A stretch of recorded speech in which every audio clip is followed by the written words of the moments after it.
بسم الله الرحمن الرحيم ومنكم من يتوفى ومنكم من يرد إلى أرذل العمر لكي لا يعلم من بعد علم شيئا وترى الأرض هامدة فإذا أنزلنا عليها الماء اهتزت وربت وأنبتت من كل زوج بهيج. അപ്പോൾ ഈ അഞ്ചാമത്തെ ആയത്ത് തുടങ്ങിയത് യാ അയ്യുഹന്നാസ് ഇൻ കുന്തും ഫീ റൈബിൻ മിനൽ ബഅസി എന്നതിൽ നിന്നാണ്. അതായത് നിങ്ങൾ ഉയർത്തെഴുന്നേൽപ്പിൻ്റെ നാളിനെക്കുറിച്ച്, അങ്ങനെയുള്ള ആ ഒരു സംവിധാനത്തെക്കുറിച്ച് സംശയത്തിലാണെങ്കിൽ പിന്നീട് നിങ്ങൾ മനസ്സിലാക്കേണ്ട കുറച്ച് കാര്യം എന്ന നിലയിൽ മനുഷ്യൻ്റെ സൃഷ്ടിപ്പ്, ആ സൃഷ്ടിപ്പിൻ്റെ ഘട്ടം, മനുഷ്യനെ തുറാബിൽ നിന്ന്, മണ്ണിൽ നിന്ന് സൃഷ്ടിച്ചു. പിന്നെ അത് നുത്തുഫ, അലക്ക, മുലുഗത്തി മുഹല്ലക്ക, വൈറ മുഹല്ലക്ക എന്നൊക്കെ പറഞ്ഞു. പിന്നെ അതിനുശേഷം തിഫ്ല, നിങ്ങളെ നുഖ്രിജുക്കും തിഫ്ല, ഒരു പൂർണ്ണ ശിശുവായിട്ട് നിങ്ങളെ പുറത്തേക്ക് കൊണ്ടുവരുന്നു. സുമ്മ ലി തബ്ലുഗു അശുദ്ധക്കും, പിന്നീട് നിങ്ങൾ ആ പൂർണ്ണത പ്രാപിക്കുന്നു, വളർച്ച പ്രാപിക്കുന്നു. അവിടം വരെയാണ് നമ്മൾ കഴിഞ്ഞ ക്ലാസ്സിൽ വിശദീകരിച്ചത്.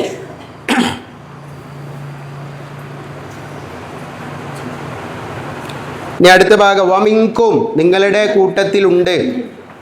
കൂട്ടത്തിലുണ്ട് മൈ യുതവഫ, വഫാത്താകുന്നവർ അല്ലെങ്കിൽ മരണപ്പെടുന്നവർ. അപ്പോൾ വമിൻകും മൈ യുതവഫ, വഫാത്ത് എന്ന് നമ്മൾ സാധാരണ പറയാറുണ്ട് അല്ലേ, മരിച്ചു എന്ന് പറയുന്നതിൻ്റെ മറ്റൊരു ഇതിലാണ്. അപ്പോൾ നബി സല്ലല്ലാഹു അലൈഹി വസല്ലമയുടെയൊക്കെ ഇതിൽ പറയുമ്പോൾ വഫാത്ത് എന്നാണ് അധികം നമ്മൾ പറയുക. അപ്പോൾ വമിൻകും മൈ യുതവഫ, നിങ്ങളുടെ കൂട്ടത്തിൽ ആരുണ്ട്? മരിച്ചു പോകുന്ന ആളുകളുണ്ട്, മരണപ്പെട്ടു പോകുന്ന ആളുകളുണ്ട് എന്ന് പറഞ്ഞാൽ ആ പറഞ്ഞതിന് അർത്ഥം പെട്ടെന്ന് മരിച്ചു പോകുന്ന ആളുകളുണ്ട് എന്നാണ്. നിങ്ങളുടെ ഇങ്ങനെ കുട്ടിയായി ജനിച്ചു, പിറന്നു വീണു, എന്നാൽ അധികം താമസിയാതെ പിന്നെ ചെറുപ്രായത്തിൽ മരണപ്പെട്ടു പോകുന്ന ആളുകളുണ്ട്, യുവത്വത്തിൽ മരണപ്പെട്ടു പോകുന്ന ആളുകളുണ്ട്. അപ്പോൾ പെട്ടെന്നുള്ള മരണം പിടികൂടുന്ന ആളുകളുണ്ട്. അതാണ് വമിൻകും മൻ യുതവഫ, നിങ്ങളുടെ കൂട്ടത്തിൽ മരണപ്പെട്ടു പോകുന്ന ആളുകളുണ്ട്. വമിൻകും, അതേപോലെ തന്നെ നിങ്ങളുടെ കൂട്ടത്തിലുണ്ട് മൈ യുറദ്ദു ഇലാ അർദലിൽ ഉമുർ, മൈ യുറദ്ദു എന്ന് പറഞ്ഞാൽ മടക്കപ്പെടുന്നവർ, ഇലാ അർദലിൽ ഉമുർ, അർദൽ എന്ന് പറഞ്ഞാൽ ഏറ്റവും നിന്ദ്യകരമായത് എന്നൊക്കെയാണ് അർത്ഥം. ഏറ്റവും താഴ്ന്നത്, ഏറ്റവും മോശമായത് എന്നൊക്കെ അർത്ഥത്തിലാണ് എന്ത് ഉപയോഗിക്കുക? അർദൽ ഉപയോഗിക്കുക. അപ്പോൾ അർദലിൽ ഉമുർ എന്ന് പറഞ്ഞാൽ ആയുസിൻ്റെ ഏറ്റവും മോശം കാലമാണത്.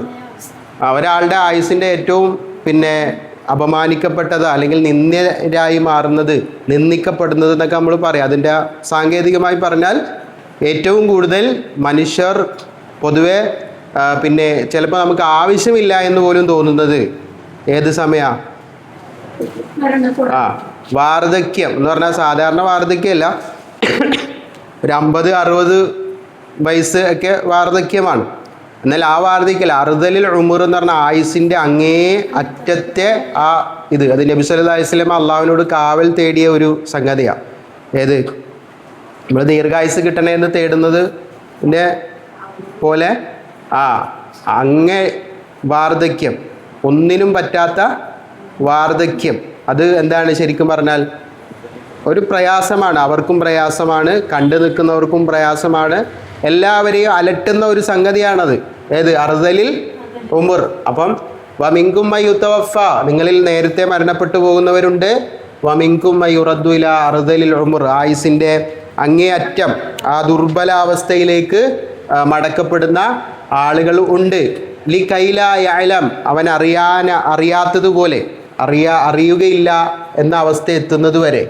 മിൻ ബഅദി ഇൽമിൻ, അറിവുണ്ടായതിന് ശേഷം, യാതൊന്നും. അതായത് ഈ അർദലിൽ ഉമറിൻ്റെ വിശദീകരണമാണ് ആ പറഞ്ഞത്. അർദലിൽ ഉമറിൻ്റെ ഒരു അവസ്ഥ എന്താണ്? എല്ലാം അറിയാമായിരുന്ന അവസ്ഥയിൽ നിന്നും ഒന്നും അറിയാത്ത അവസ്ഥയിലേക്ക് അവൻ മാറിപ്പോകുന്ന ഒരവസ്ഥയാണ്. എന്ന് പറഞ്ഞാൽ ഒന്നും അറിയില്ല, മറവി ബാധിക്കും. ആളുകളെ തിരിച്ചറിയാത്ത അവസ്ഥകൾ വരും. അടുത്തുള്ളതാരാ, വീട്ടുകാരാരാ, ബന്ധുക്കളാരാ, മകനാരാ, മകളാരാ, ഭാര്യ ആരാ, ഭർത്താവ് ആരാ, കൊച്ചുമക്കളാരാ. ചില ആൾക്കാർ നമ്മൾ വീട്ടിൽ ചെന്നിട്ട് ചില ചോദിക്കും മോനെ ഏതാന്ന് ചോദിക്കും. അപ്പോൾ ഞാൻ ഇന്ന ആളുടെ കുറച്ച് കഴിഞ്ഞ് ഒരു മിനിറ്റ് കഴിയുമ്പോൾ പിന്നെ ചോദിക്കും മോനെ ഏതാ. അതായത് നേരത്തെ ചോദിച്ചതാണെന്ന് അവർക്ക് ഓർമ്മയില്ല, നേരത്തെ പറഞ്ഞത് അവർക്ക് മനസ്സിലായിട്ടുണ്ടോ ഇല്ലെന്ന് അറിയില്ല. അപ്പോൾ അതൊക്കെ എന്നാൽ എല്ലാം അറിയായിരുന്നു. പിന്നെ എന്താണ്, എല്ലാവരെയും അറിയാം, കുടുംബക്കാരെ അറിയാം, എല്ലാം അറിയാം. പക്ഷേ ആ വാർദ്ധക്യത്തിൻ്റെ ഒരവസ്ഥയാണ് അത്. അപ്പം അങ്ങനെ ആ അവസ്ഥയിലേക്ക് എത്തുന്നവരുണ്ട്. പിന്നെ മിംബാദി ഇൽമിൻ അറിവുണ്ടായതിന് ശേഷം യാതൊന്നും അറിയാത്തത് പോലെ, അറിയാനാകാത്ത ആ അവസ്ഥയിലേക്ക് എത്തുന്നത് വരെ, ആ വാർദ്ധക്യത്തിലേക്ക് വരെ, നീണ്ട വാർദ്ധക്യത്തിലേക്ക് വരെ എത്തുന്ന ആളുകളുണ്ട്.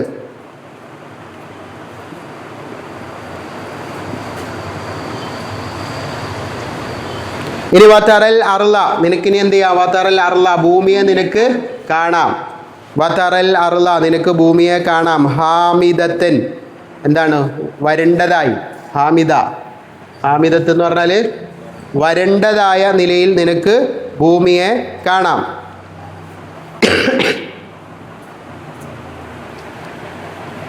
ഇനി ഫൈദ അൻസൽന അലൈഹൽ മാഅ, ഫൈദ അൻസൽന, അൻസല നമുക്കറിയാം എന്താ, ഇറക്കിയാൽ, അലൈഹ അതിന്മേൽ, അതായത് ആ വരണ്ട ഹാമിദത്തായ വരണ്ട ഭൂമിയിലേക്ക് നാം ഇറക്കിയാൽ, അൽ മാഅ, എന്തിനിറക്കിയ? വെള്ളത്തെ ഇറക്കിയാൽ, അഥവാ മഴ പെയ്യിപ്പിച്ചാൽ, വെള്ളം ചൊരിഞ്ഞാൽ, ആ വരണ്ട ഭൂമിയിലേക്ക് വെള്ളം ഇറക്കിയാൽ, വെള്ളം ചൊരിഞ്ഞാൽ, മഴ പെയ്യിച്ചാൽ അതെന്താവുന്നു? ഇഹ്തസ്സത്ത്, അതെന്ത് ചെയ്യുന്നു?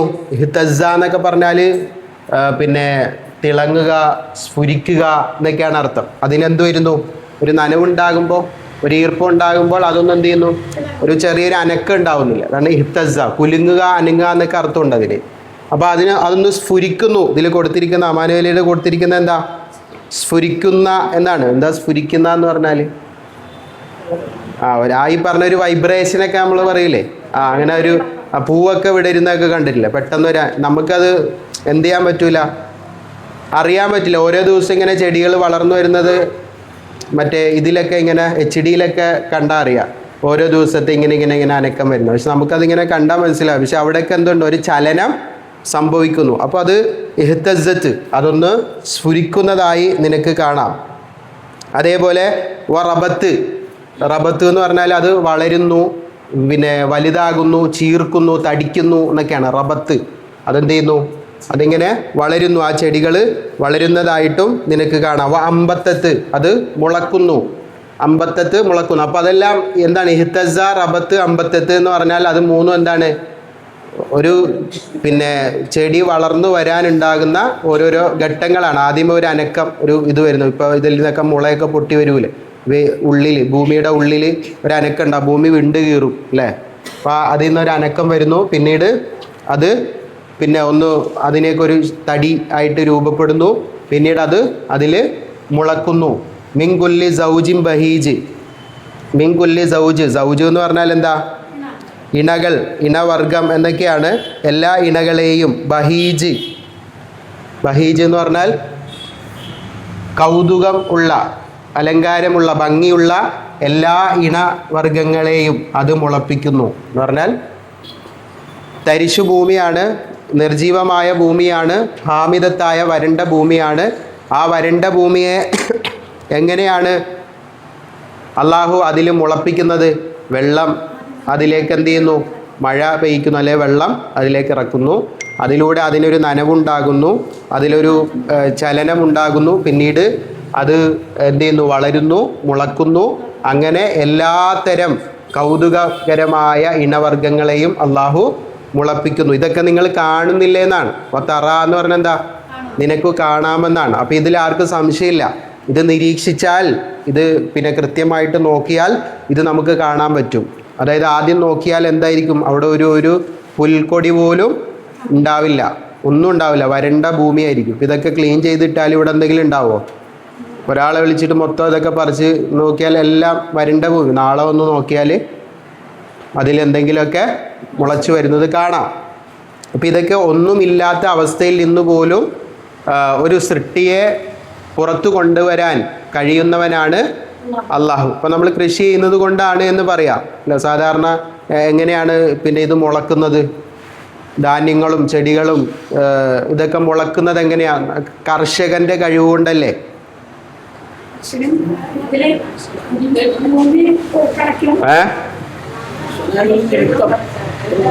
അല്ല, കർഷകന്റെ ഡ്യൂട്ടി എന്താണ്? അതിലെന്താ അള്ളാഹുവിന്റെ പങ്കെന്താണ്?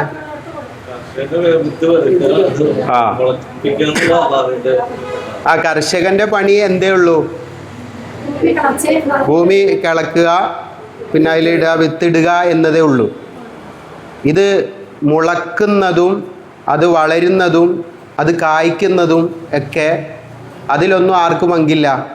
കർഷകന് പങ്കില്ല. എന്ന് വെച്ചാൽ വെള്ളം ഒഴിച്ചു കൊടുക്കാം, നോക്കാം, പരിപാലിക്കാം എന്നത് മാത്രമേ ഉള്ളൂ. പക്ഷെ ആ കർഷകർ ഉദ്ദേശിക്കുന്നത് പോലെ അത്രയും അളവിലോ അല്ലെങ്കിൽ ഇതോ കിട്ടുമോ? ഇല്ല. അത് ആരാണ്? അത് അള്ളാഹുവിൻ്റെ തീരുമാനമാണ്. ചിലപ്പം വിതച്ചാൽ തന്നെ എന്ത് സംഭവിക്കും? കരിഞ്ഞു പോകാം, ഉണങ്ങിപ്പോകാം, നശിച്ചു പോകാം, അല്ലേ, ചീഞ്ഞു പോകാം, അങ്ങനെ പലതും സംഭവിക്കാം, നാശങ്ങൾ സംഭവിക്കാം. അപ്പം ഇതെല്ലാം ഇതിൻ്റെ ഒരു ഉൽപ്പാദനം, അതിൻ്റെയൊക്കെ ഒരു ഇത്, അതല്ലെങ്കിൽ ഈ വിത്തിട്ടിട്ട് പിന്നെ കാത്തിരിക്കണം. വിത്തൊക്കെ ഇട്ടിട്ട് കർഷകൻ പിന്നെ എന്ത് ചെയ്യാണ്? അവൻ കാത്തു നിൽക്കുകയാണ്. അതിൽ നിന്ന് എന്ത് വേണം? ഈ വിത്ത് മുളച്ചു വരുന്നത് കണ്ടാലേ അവൻ എന്തുള്ളൂ. ഇപ്പം നമ്മൾ ചിലപ്പോൾ വീട്ടിലൊക്കെ ഇത് കുഴിച്ചിടും അല്ലേ? ചില കുരുവൊക്കെ കിട്ടിയാൽ നമ്മൾ കുഴിച്ചിടും. ചിലപ്പോൾ പിടിക്കണമെന്ന് കരുതിയിട്ട് ദൂരത്തു നിന്നൊക്കെ കൊണ്ടുവന്ന് ഇടുന്ന സാധനമായിരിക്കും. അത് കുറേ നാൾ നോക്കിയാലും എന്ത് ചെയ്യൂല, കുഴിച്ചിട്ടതിൻ്റെ ഒന്നും ഉണ്ടാവില്ല. പക്ഷെ നമ്മൾ ഒന്നും ചെയ്യാതെ അവിടെ ഇവിടെയൊക്കെ വലിച്ചെറിഞ്ഞ എന്തെങ്കിലും സാധനം പിന്നെ നോക്കുമ്പോൾ, പറമ്പിൽ നോക്കുമ്പോൾ എന്തെങ്കിലും ചെടി, ഇത് എങ്ങനെ ഒന്നും നമുക്കറിയില്ല. അപ്പം അതിലൊന്നും നമ്മുടേതായ വലിയ പങ്കാളിത്തം ഇല്ല. പിന്നെ ഖുർആൻ തന്നെ ചോദിച്ചൊരു ചോദ്യമുണ്ട്, അന്തും തസ്റഊനഹു അം നഹ്നു സാരിഊൻ. അന്തും തസ്റഊനഹു, നിങ്ങളാണോ കൃഷി ചെയ്യുന്നത്? അം നഹ്നു സാരിഊൻ, അതല്ല നാമാണോ കൃഷി ചെയ്യുന്നതെന്ന് ചോദിക്കുന്നുണ്ട്. അതിനർത്ഥം എന്താ? പറയുമ്പോഴേക്കും ഇതൊക്കെ കർഷകന്റെ ഒരു കഴിവായിട്ടാണ് പറയുക അല്ലേ? പക്ഷെ കർഷകനല്ല എന്നാണ് അള്ളാഹ് പറഞ്ഞത്. നഹ്നു സാരിഊൻ, നാമാണ് എന്ത് ചെയ്യുന്നത്? ഇത് കൃഷി ചെയ്യുന്നതെന്ന് പറഞ്ഞാൽ അതിനർത്ഥം അതിലൂടെ വിളവ് നൽകുന്നത് ആരാണ്? അള്ളാഹുവാണ്. ആ ധാന്യം മുളയ്ക്കണമെങ്കിൽ അള്ളാഹ് തീരുമാനിക്കണം. അള്ളാഹിൻ്റെ തീരുമാനം അനുസരിച്ചാണ് എല്ലാവർക്കും റിസ്ക് ലഭിക്കുന്നത് അല്ലേ? ഉപജീവനം ലഭിക്കുന്നത്. എത്ര കിട്ടണം? അതുകൊണ്ടാണ് ക്ഷാമം. ചിലയിടത്ത് കൃഷി ചെയ്താലും അല്ലേ, ചില സ്ഥലത്ത് ചിലത് വളരൂല അല്ലെ, ചില നാട്ടിൽ ചിലത് പിടിക്കൂല. ഇതൊക്കെ ആരാ തീരുമാനിക്കുന്നത്? നമുക്കറിയില്ല അല്ലേ? നമ്മളുടെ തീരുമാനപ്രകാരം അല്ല. ചില ഓരോ നാടിനും അനുസരിച്ചുകൊണ്ട് പല പ്രത്യേകതകൾ നൽകിയിട്ടുണ്ട്. അതൊക്കെ ഭൂമിക്ക് നൽകപ്പെട്ടതാണ്. അപ്പോൾ അതിനനുസരിച്ച് ആണ് ഭൂമിയിൽ സംഭവിക്കുന്നത്. അപ്പോൾ ഇതൊക്കെ പറയുന്നത് ഇത് പഠിപ്പിക്കാനല്ല, ഇതിപ്പോൾ മനുഷ്യർക്ക് അറിയാത്ത കാര്യമല്ല, ഈ കാര്യം പഠിപ്പിക്കാനല്ല. പക്ഷെ ഇതിലൊക്കെ എന്തുണ്ട്? ഒരു കൃത്യമായ ഇടപെടലുകളുണ്ട്, കൃത്യമായ സംവിധാനമുണ്ട്, കൃത്യമായ പിന്നെ സമയക്രമങ്ങളുണ്ട്. അതിനുശേഷം അത് തന്നെ എന്ത് ചെയ്യുന്നു? ഇപ്പോൾ വേറെ പിന്നെ ആയത്തുകളിലൊക്കെ കാണാം, ഇത് ഇങ്ങനെ ചെടികളൊക്കെ വളർന്നു വലുതായി വരുന്നു എന്ന് പറഞ്ഞതിന് ശേഷം പിന്നെ അടുത്ത ഭാഗം പറയുന്നത് എന്തായിരിക്കും? പിന്നീട് അതിന് ഉണക്കം ബാധിക്കുന്നു അല്ലേ? പിന്നീട് അത് ചിലപ്പോൾ വൈക്കോൽ തുരുമ്പായി മാറുന്നു, പിന്നെ അത് കാറ്റത്ത് പാറിപ്പോകുന്നു. അപ്പം അത്ര മാത്രമേ ഉള്ളൂ മനുഷ്യരുടെ ജീവിതം. ഇനി നിങ്ങൾ ഇത് പറഞ്ഞതുപോലെ നേരെ മനുഷ്യൻ്റെ സൃഷ്ടിപ്പിനെ കുറിച്ചിലേക്കാണ് പോകേണ്ടത്. എങ്ങോട്ട്? ഈ ചെടിയെ നമ്മൾ കാണുന്നുണ്ട്. ഇപ്പോൾ അത് അവിടെയൊക്കെ ഉണങ്ങി കിടക്കുന്ന, പറന്ന് കളിക്കുന്ന, കാറ്റ് വന്നാൽ പറന്നു പോകുന്ന ചെടികളാണ്, പിന്നെ ഇലകളാണ് അവിടെ കുന്നുകൂടി കിടക്കുന്നത്. പക്ഷെ ഇതിന് ഒരു പച്ചപ്പുണ്ടായിരുന്നു. ഇത് ആ വൃക്ഷത്തിൻ്റെ ഇപ്പോൾ അതിൽ കാണുന്നുണ്ട, ഇപ്പോൾ ആ മരത്തിൽ പിടിച്ചു കിടക്കണ കുറച്ച് ഇല കണ്ട, അതേപോലെ ആ ചില്ലയിൽ പിടിച്ച് കിടന്ന ഇലകളാണ് ഇപ്പോൾ ഇവിടെ കിടക്കുന്നത്, നിലത്ത് കിടക്കുന്നത്. ആരും ശ്രദ്ധിക്കുന്നില്ല. അത് ചിലപ്പോൾ എന്ത് അടിച്ചു വാരി കൂട്ടി തീയിട്ട് കളയലാണ്. അതിനെന്തില്ല, ഒരു പ്രത്യേകമായ ഇതും ഇല്ല. അതിൻ്റെ ഇത് കഴിഞ്ഞു, സമയം കഴിഞ്ഞു. എന്നാൽ വീണ്ടും ആ മരങ്ങളിൽ വീണ്ടും പുതിയ ഇലകൾ പിന്നെ എന്ത് ചെയ്യുന്നു? പിടിക്കുന്നു, കായ്ക്കുന്നു, വളരുന്നു. ഇനി ചിലപ്പോൾ അവസാനം ആ മരം തന്നെ എന്താവും? മരം തന്നെ ഉണങ്ങിപ്പോകാം. അപ്പം അപ്പം എല്ലാത്തിൻ്റെയും പിന്നിൽ എന്തുണ്ട്? ഒരു സൃഷ്ടാവിൻ്റെ സംവിധാനം, കഴിവ് അതുണ്ട്. അപ്പം ഇത് പോയാൽ വീണ്ടും കൊണ്ടുവരാൻ കഴിവുള്ളവനാണ് ആര്? അള്ളാഹു എന്നുകൂടി പഠിപ്പിക്കാനാണ്. അത് മരമായാലും മനുഷ്യനായാലും എന്തായാലും അതിനെ തിരിച്ചു മടക്കി കൊണ്ടുവരാൻ അള്ളാഹുവിന് കഴിയും. അതോടൊപ്പം ഇവിടെ ഈ ഹാമിദത്തിനെയാണ് ഇവിടെ എടുത്തു പറഞ്ഞത്. ഹാമിദത്ത് എന്ന് പറഞ്ഞാൽ വരണ്ടതാണ്. എന്ന് പറഞ്ഞാൽ വരണ്ടത് കൊണ്ട് ഉദ്ദേശം എന്താ? ഒന്നുമില്ലാത്ത ഒരു ഭൂമി, അതാണ്.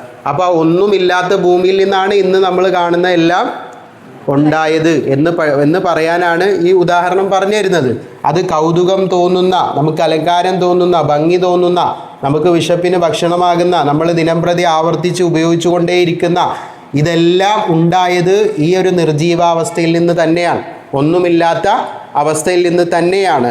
അപ്പം അങ്ങനെ അതിന് അള്ളാഹുവിന് കഴിയുന്നുണ്ടെങ്കിൽ അള്ളാഹുവിന് എന്ത് സാധിക്കും? ആയത്തിൻ്റെ തുടക്കത്തിൽ പറഞ്ഞ ബാസിനും സാധിക്കും എന്നാണ് പറഞ്ഞു വരുന്നത്. അതാണ് ഈ ആയത്തിൻ്റെ മൊത്തത്തിലുള്ള ആശയം.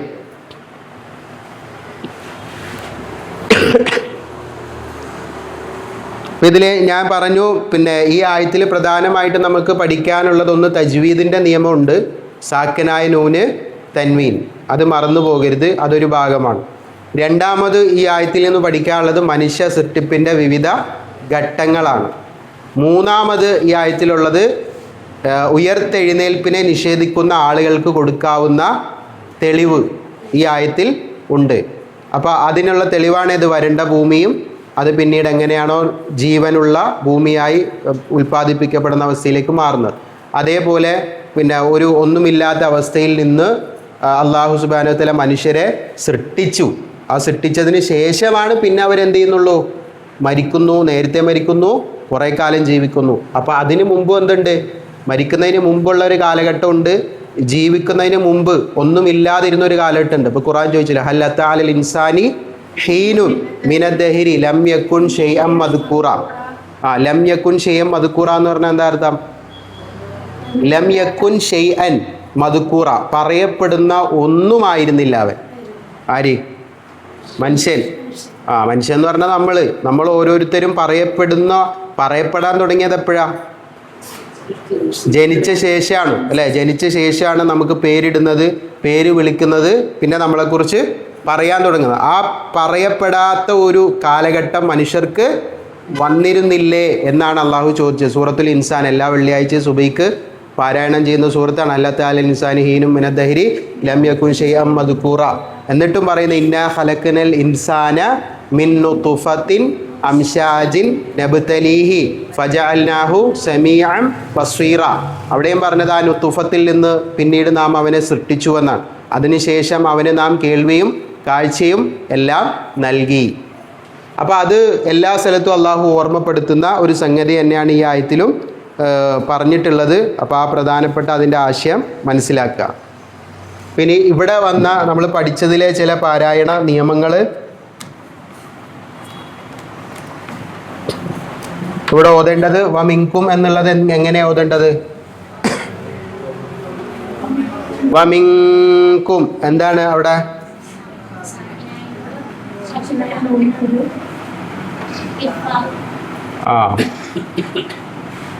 ഇനിയിപ്പോൾ വേഗം പറഞ്ഞു പോകണം. ഇവിടെ ഇഖ്ഫാ, ഇവിടെ ഇദ്ഗാം,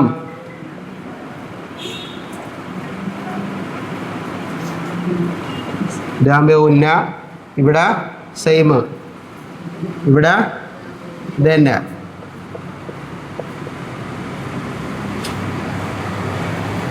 ഇവിടെ പറയ്. വരുന്നില്ല അവിടുന്ന്. കിലാബ് ബായല്ലേ? മിംബ, മിംബ. ഇവിടെ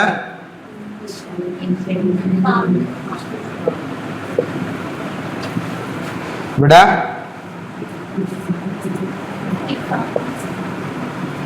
ഇവിടെ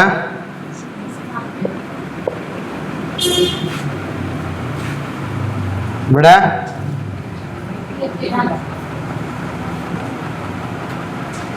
ഇവിടെ ഇവിടെ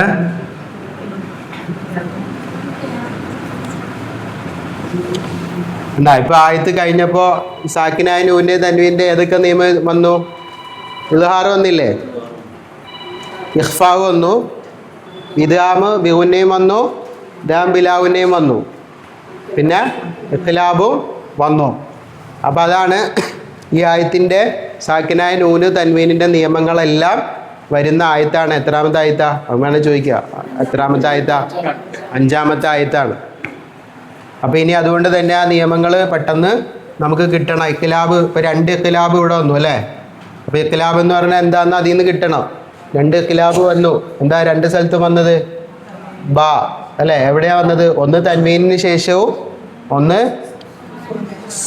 സുക്കൂനുള്ള നൂനിന് ശേഷവും. അപ്പോൾ അവിടെ എന്താ ചെയ്യേണ്ടത്? മാറ്റി മറിക്കണം. അവിടെ ഉണ്ട്, മാറ്റി മറിക്കണം.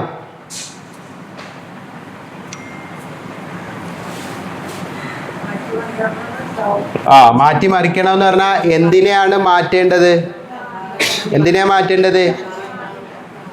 ആ തൻവീനിൻ്റെയും അല്ലെങ്കിൽ നൂനിൻ്റെയും സൗണ്ട് അതിനെ മാറ്റിയിട്ട് മറിക്കുക എന്ന് പറഞ്ഞാൽ ഏതാക്കണം?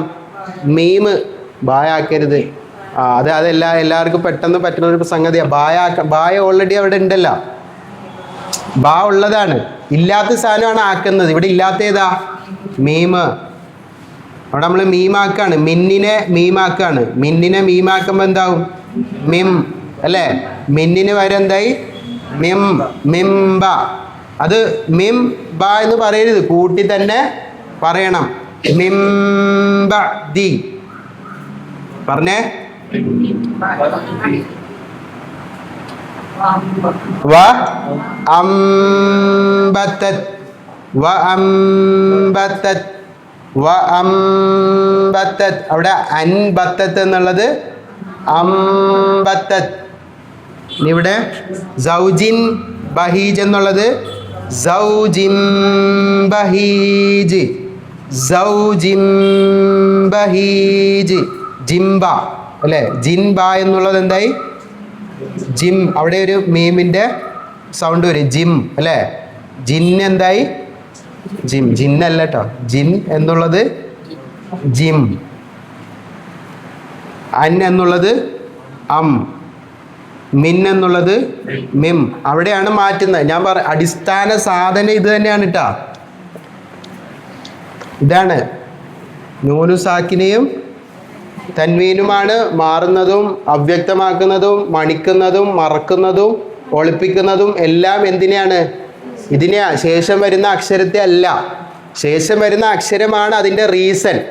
ശേഷം വരുന്ന അക്ഷരം ഏതാണോ അതിനെ പരിഗണിച്ചുകൊണ്ടാണ് ഇതിനെ മാറ്റുന്നതും മണിക്കുന്നതും മണിക്കാത്തതും വ്യക്തമാക്കാത്തതൊക്കെ. ഓക്കെ, അപ്പം അത് മാറിപ്പോകരുത്. ഇനി പിന്നെ ഇപ്പോൾ ഇവിടെ ഇഖ്ഫാ ഇദാമോ പിന്നെ ഇദാമോ ഇവിടം വരെ നോദിക്കേ.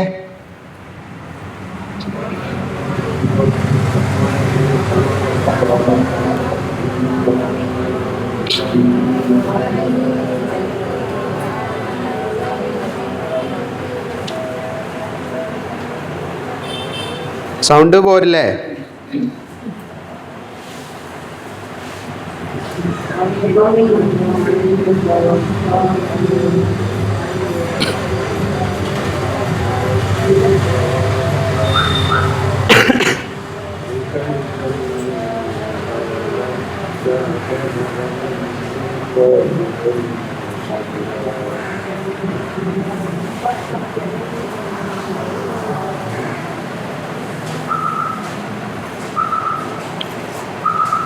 വമിൻകും മയ്യുതവഫാ. ഇവിടെ ശബ്ദ വരും കൂട്ടുമ്പോൾ. അങ്ങനെ വമിൻകും മീമിന് ശബ്ദ വന്നാൽ എന്ത് ചെയ്യണം? മണിക്കണം. വമിൻകും മയ്യുതവഫാ. അവിടെ വരെ ഓദിക്കേ.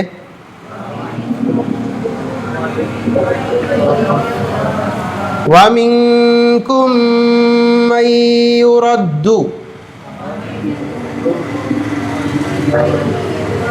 അപ്പൊ ഈ രണ്ട് പാർട്ടും ഏകദേശം എന്താണ് ശ്രദ്ധിക്കേണ്ട. വമിൻകും മയ്യുതവഫാ വമിൻകും മയ്യുറദ്ദു.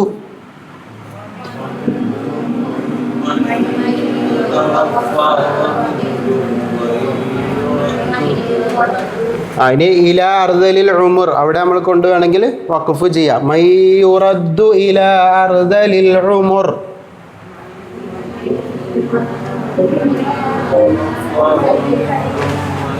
എന്നിട്ട് അവിടുന്ന് എടുത്തോതാ ഇല അർദലിൽ ഉമുരി ലകൈ ലാ യഅലമ മിൻ ബഅദി ഇൽമിൻ ശൈആ.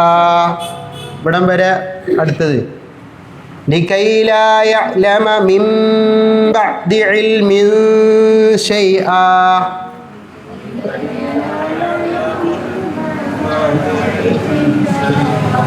ഇൽമിൻ ശൈആ. وترى الأرض هامدة فإذا أنزلنا عليها الماء اهتزت.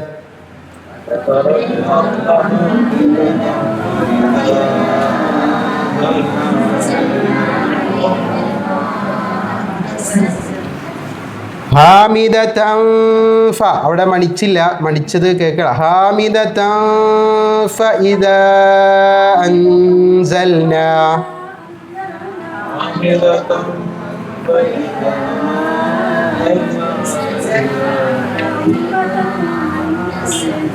ഇത് കൂട്ടി വായിക്കുമ്പോൾ ഒന്ന് ശ്രദ്ധിക്കണേ. അലൈഹൽ മാ അഹ്തസ്സത്.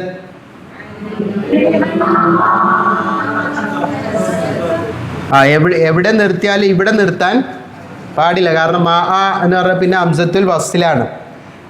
അപ്പം അവിടെ കൂട്ടി പറയേണ്ട ഒരു ഭാഗമാണ്. അലൈഹൽ മാ അഹ്തസ്സത് വറബത്.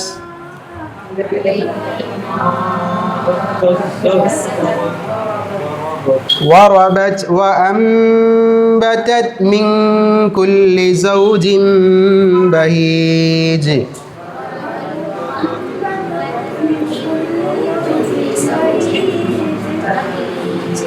ഒന്നുകൂടി.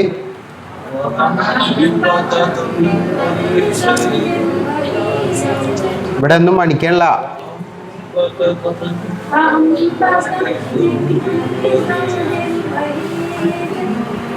മിങ്കുല്ലി അവിടെ കേൾക്കണ സൗണ്ട് മണിക്കണില്ല. അതുകൊണ്ട് ഞാൻ പിന്നെ അടുത്ത് പോകാൻ പറ്റില്ല. ബാക്കിയുള്ളവരെ കേൾക്കണമില്ല. ഒന്നുകൂടി.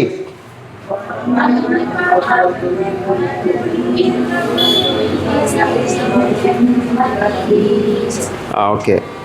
ശരിക്കും ഓരോരുത്തരെ കൊണ്ട് ഓദിപ്പിക്കണം, പക്ഷെ നമുക്ക് സമയമില്ല.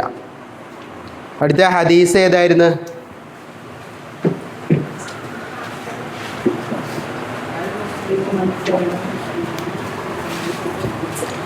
നമ്മൾ പറഞ്ഞല്ലേ, അൽ മുസ്ലിമു മൻ സലിമൽ മുസ്ലിമൂന മിൻ ലിസാനിഹി വയദിഹി.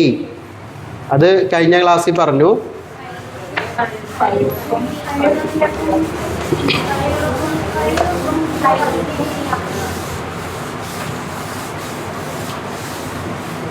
നല്ല ഹദീസാണല്ലോ.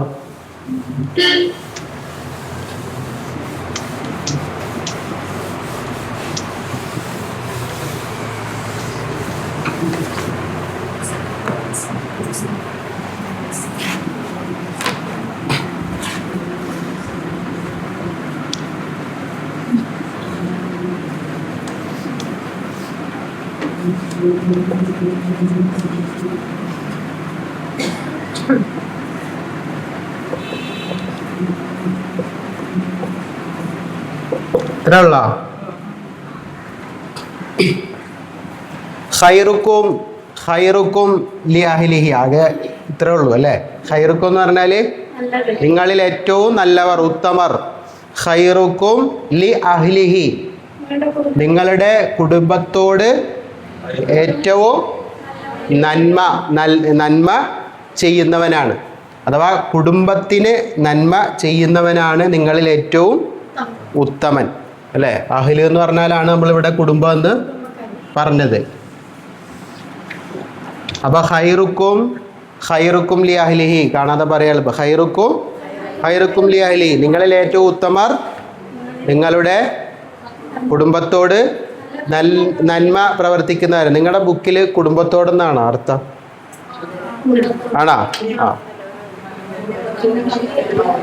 കുടുംബത്തോട് നല്ല നിലയിൽ പെരുമാറുന്നവനാണ്. അപ്പം ഇതേപോലുള്ള കുറേ ഹദീസുകളുണ്ട്. ഏതുപോലുള്ള? ഖൈറുക്കും, നിങ്ങളിൽ ഉത്തമർ ആരാണ് എന്ന് വിശേഷിപ്പിക്കുന്നത്. അപ്പോൾ അതൊരു വിശേഷണമാണ്, നിങ്ങളിൽ ഉത്തമർ എന്ന് പറഞ്ഞാൽ. ഇത് മാത്രമല്ല, ചില കാര്യങ്ങൾ ചെയ്യുന്നവരൊക്കെ മനുഷ്യരിൽ ആരാണ്? ഏറ്റവും ഉത്കൃഷ്ടരായ ആളുകളാണ്. അപ്പോൾ ഏറ്റവും ഉത്കൃഷ്ടരായ ആളുകളുടെ കുറേ സ്വഭാവ ഗുണങ്ങളുണ്ട്. അതിലൊരു ഗുണമാണ് അവരെ കുടുംബത്തോട് നല്ല നിലയിൽ വർത്തിക്കുന്നവനാണ്. അപ്പോൾ കുടുംബത്തോട് നല്ല നിലയിൽ വർത്തിക്കുക എന്ന് പറഞ്ഞാൽ ഒരുപാട് ആശയം അവിടെ വരുന്നുണ്ട്. ഒന്ന് കുടുംബ ബന്ധം, കുടുംബത്തോട് നല്ല നിലയിൽ വർത്തിക്കുക എന്ന് പറഞ്ഞാൽ ഒരു സംഗതി എന്താ? കുടുംബ ബന്ധം. ആ കുടുംബ ബന്ധത്തിൽ ആരൊക്കെ പെടും? ഞാൻ എഴുതിയ ചിലപ്പോൾ തികയൂല. ആരൊക്കെ പെടും? മാതാപിതാക്കൾ, സഹോദരങ്ങൾ, ഭാര്യ, ഭർത്താവ്, മകന്, മകള്, മരുമകൾ, എല്ലാവരും ആരാണ്? കുടുംബക്കാരാണ്. അപ്പം പല ബന്ധങ്ങളുണ്ട്. ആ ബന്ധങ്ങളിൽ ഏറ്റവും പ്രധാനപ്പെട്ടതാണ് കുടുംബ ബന്ധം. അപ്പം അതുകൊണ്ട് തന്നെ ആ ബന്ധങ്ങളെല്ലാം കാത്തു സൂക്ഷിക്കുന്ന ആളായിരിക്കും ആര്? കുടുംബത്തോട് നന്നായി ഏറ്റവും നന്മ ചെയ്യുന്നവൻ കുടുംബക്കാരോട് നല്ല ബന്ധം കാത്തു സൂക്ഷിക്കുന്ന ആളായിരിക്കും. അപ്പോൾ ആ കുടുംബ ബന്ധം കാത്തു സൂക്ഷിക്കാനായിട്ട് ശ്രദ്ധിക്കുക എന്നതും, അതോടൊപ്പം കുടുംബത്തിന് നന്മ ചെയ്യുക എന്നതിൽ ഇപ്പോൾ സ്വന്തം കുടുംബം ആദ്യം ഏറ്റവും അടുത്ത സ്വന്തം കുടുംബം, ഇപ്പോൾ ഭാര്യ, മക്കള്, അത് ചില അടുത്ത് ഈ അഹ്ലിലെ ഖൈറുക്കും ലി നിസാഇക്കും എന്ന് വന്നിട്ടുണ്ട്. നിങ്ങളിൽ ഉത്തമർ നിങ്ങളുടെ സ്ത്രീകളോട് എന്ന് പറഞ്ഞാൽ ഭാര്യമാരോട് നന്നായി പെരുമാറുന്നവനാണ് എന്ന ആശയത്തിൽ വന്നിട്ടുണ്ട്. അപ്പം അഹ്ലിലെ പെട്ട ഒരു പ്രധാന റോള് ചെയ്യുന്ന ആൾക്കാരാണ് ആര്? ഭാര്യമാർ. അപ്പം അതുകൊണ്ട് തന്നെ അവരോട് നന്നായി പെരുമാറുന്ന ആളുകളാണ് നിങ്ങളിൽ ഉത്തമർ എന്ന് പറഞ്ഞാൽ ഭർത്താക്കന്മാരിൽ വെച്ച്, അല്ലേ? നല്ല ഭർത്താവ് എന്ന് പറഞ്ഞാൽ ആരാണ്? ഭാര്യയോട് നന്നായി പെരുമാറുന്നവനാണ് എന്ന അർത്ഥമാണ്. അതേപോലെ കുടുംബം, മക്കളോട്, എല്ലാവരോടും നന്നായി പെരുമാറുക എന്ന് പറഞ്ഞാൽ അവർക്ക് ആവശ്യമുള്ളത് എല്ലാ കാര്യങ്ങളും കൃത്യമായിട്ട് നൽകുക. ആ വക കാര്യങ്ങളെല്ലാം ശ്രദ്ധിക്കുന്ന ഒരു കുടുംബനാഥൻ അല്ലെങ്കിൽ നല്ലൊരു കുടുംബനാഥ, അവരൊക്കെ കുടുംബത്തിൽ പ്രിയപ്പെട്ടവരൊക്കെ അവരാരായിരിക്കും? നല്ലവരാണ് എന്നാണ്. അപ്പോൾ കുടുംബത്തിൽ തന്നെ പ്രിയപ്പെട്ടവരല്ലെങ്കിൽ വേറെ ഉണ്ടാവും. അങ്ങനെ ഉണ്ടാവും ചിലർ. കുടുംബത്തിൽ മാത്രം അത്ര എന്ത് ചെയ്യില്ല, കാര്യമായിട്ടൊന്നും ഇടപെടില്ല. പക്ഷേ നാട്ടുകാർക്ക് ഭയങ്കര സഹായിയായിരിക്കും, നാട്ടുകാർക്ക് ഭയങ്കര ഉപകാരിയായിരിക്കും, നാട്ടുകാർക്ക് അവനെക്കുറിച്ച് പറയാൻ 100 നാക്കായിരിക്കും. പക്ഷേ കുടുംബത്തിലെ ഒരു കാര്യത്തിന് കിട്ടൂല, കുടുംബത്തിലെ ഒരു കാര്യത്തിന് ഏറ്റെടുക്കൂല. അങ്ങനെയുള്ള കാര്യങ്ങൾ കുടുംബക്കാരോടൊക്കെ ഇങ്ങനെ അകന്നു നിന്നിട്ട് സുഹൃത്തുക്കളോ മറ്റു കാര്യങ്ങളോ ഒക്കെ ചെയ്യും. അതല്ല, ശരിക്ക് എല്ലാം വേണം, മറ്റുള്ളത് വേണ്ടാന്നല്ല. ഏറ്റവും ആദ്യം ഇപ്പം നബി സല്ലല്ലാഹു അലൈഹി വസല്ലം തന്നെ പറഞ്ഞത്, ഇപ്പം സക്കാത്ത് ആകട്ടെ, സ്വതക്ക ആകട്ടെ, മറ്റുള്ള ദാനധർമ്മങ്ങൾ ഏതാണെങ്കിലും അത് വബ്ദഅ ബിമൻ തഊൽ, നിങ്ങൾ എവിടെ നിന്ന് തുടങ്ങണം? നിങ്ങളുമായി ബന്ധപ്പെട്ട് നിൽക്കുന്ന, ചുറ്റിപ്പറ്റി നിൽക്കുന്ന ആളുകളിൽ നിന്ന് തുടങ്ങണം.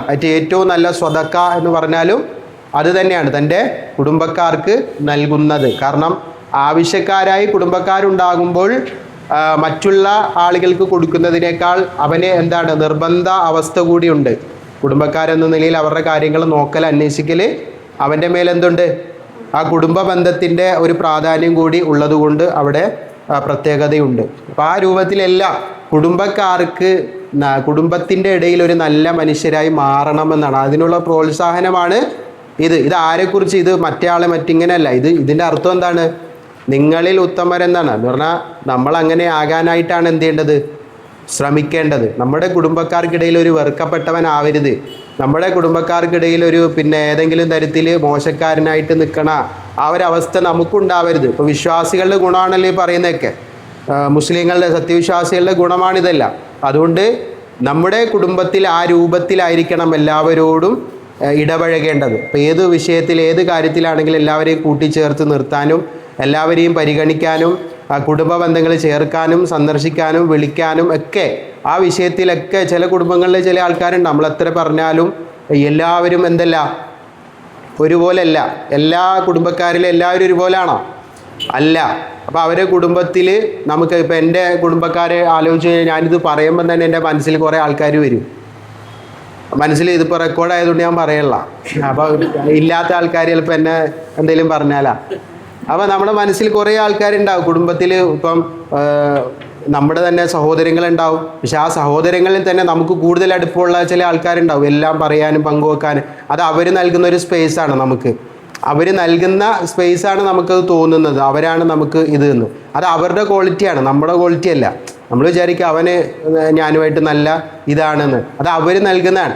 അത് അവർ നൽകുന്നതുകൊണ്ടാണ് നമുക്ക് അവരോട് കൂടുതൽ അടുപ്പം തോന്നുന്നത്. അതേപോലെ നമ്മളോട് ചില ആൾക്കാർ വലിയ ബന്ധമൊന്നും ഇല്ലെങ്കിൽ നമ്മളാ മനസ്സിലാക്കേണ്ടത് എന്ത്, നമ്മൾ അവനും തമ്മിലൊരു കണക്ഷൻ കുറവാണ്. അപ്പം ഞാൻ അവനുമായിട്ട് കൂടുതൽ എന്ത് ചെയ്യണം, അടുക്കണം എന്ന് ഞാൻ. അല്ലാണ്ട് അവൻ എന്നോട് അടുക്കണം, അവൻ എന്നോട് അടുക്കൂല, അവനാകെ ഇതില്ല, അവന് മറ്റവരെ മാത്രം മതി, അവൻ അവരെ മാത്രമേ ഉള്ളൂ, ഞങ്ങളെയൊന്നും വേണ്ട, അവർക്ക് ഞങ്ങളൊന്നും അങ്ങനെ നമ്മൾ ചിന്തിക്കേണ്ട ആവശ്യമില്ല. മറ്റുള്ളവരുടേതല്ല, നമ്മളുടെ കുറവ്, നമ്മൾ അവരിൽ നിന്ന് അകന്നു പോവാതിരിക്കാൻ. അതായത് നബി സല്ലല്ലാഹു അലൈഹി വസല്ലം കുടുംബ ബന്ധമെന്ന് പറഞ്ഞാൽ ഇങ്ങോട്ട് എങ്ങനെയാണോ അതേപോലെ അങ്ങോട്ടും കാണിക്കുന്നവനല്ല, മറിച്ച് ഇങ്ങോട്ട് കുറഞ്ഞാൽ അങ്ങോട്ട് കൂടുതലായി കാണിച്ച് അവരോട് അടുക്കുന്നതാണ് കുടുംബ ബന്ധത്തിൻ്റെ അത് ചേർക്കുന്ന വാസിൽ, കുടുംബ ബന്ധം ചേർക്കുന്നവനെ കുറിച്ച് നബി സല്ലല്ലാഹു അലൈഹി വസല്ലം പറഞ്ഞു. അങ്ങനെയാണ്. അങ്ങനെ ആകാനായിട്ട് നമ്മൾ എന്ത് ചെയ്യുക, ശ്രമിക്കുക എന്നതാണ് ഈ ഹദീസിൻ്റെ ആശയം. പറയാൻ കുറേ ഉണ്ട്, ആയത്തുകളുണ്ട്, ഹദീസുകളൊക്കെ ഉണ്ട്. അത് നമ്മൾ മനസ്സിലാക്കുക. നമ്മൾ പ്രാർത്ഥനകൾ എവിടെ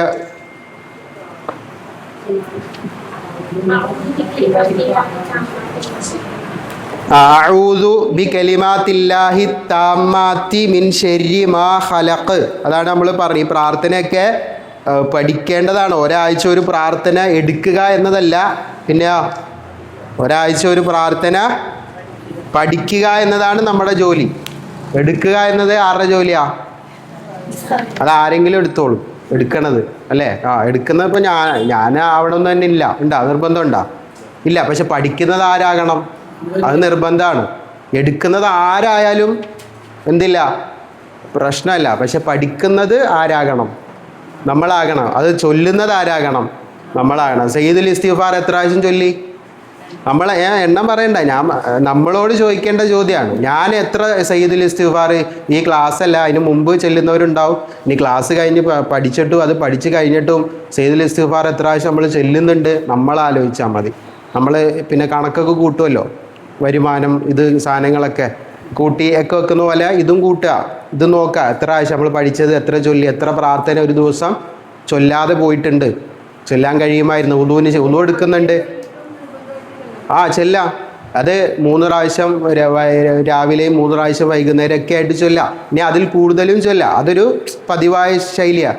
എപ്പോഴും ചൊല്ലാം, വെറുതെ ഇരിക്കുമ്പോഴും ഒക്കെ എന്ത് ചെയ്യാം, അത് ചെല്ലാം അല്ലെ. ഉളുവിന് ശേഷമുള്ള പ്രാർത്ഥനയുണ്ട്, ഉളു എടുക്കുന്നുണ്ട് പക്ഷേ പ്രാർത്ഥന ചൊല്ലാത്ത ആൾക്കാരുണ്ട്. ഉളു എടുക്കുന്ന അത് അവർക്ക് ഓർമ്മയുണ്ടാവും, പക്ഷേ പ്രാർത്ഥന ചൊല്ലുന്നത് ഓർമ്മയുണ്ടാവില്ല. കാരണം എന്താ?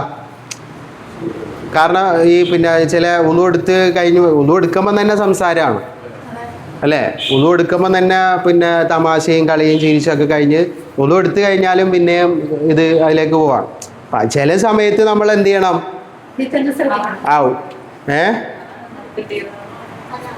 ഏതാ അതാണാ പഠിച്ചോ? എനിക്കറിയില്ല കേട്ടോ, ഞാൻ ഓട്ടോമാറ്റിക്കായി പറഞ്ഞതാ. അപ്പോൾ ഏതായാലും അത് ഉളു എടുക്കുമ്പോഴുള്ള പ്രാർത്ഥനയാണോ? ഉളുവിന് ശേഷമുള്ള പ്രാർത്ഥനയാണോ? ഓക്കെ.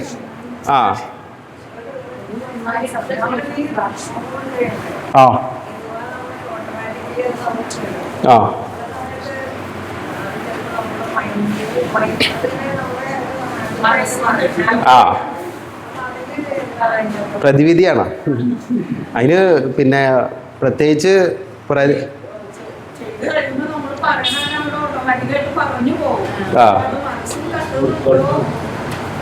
അതില് പിന്നെ ഈ നമ്മൾ ഒരു കാര്യം സ്ഥിരം ചെയ്തു വരുമ്പോഴുള്ള ഒരു പിന്നെ മാനുഷികമായ ഒരു പ്രശ്നമാണത്.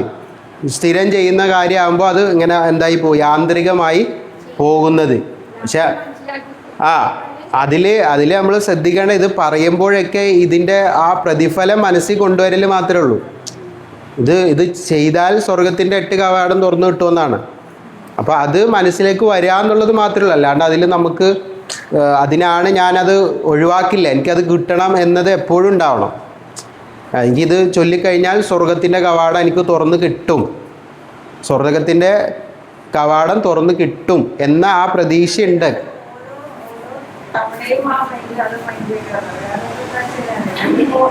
ആ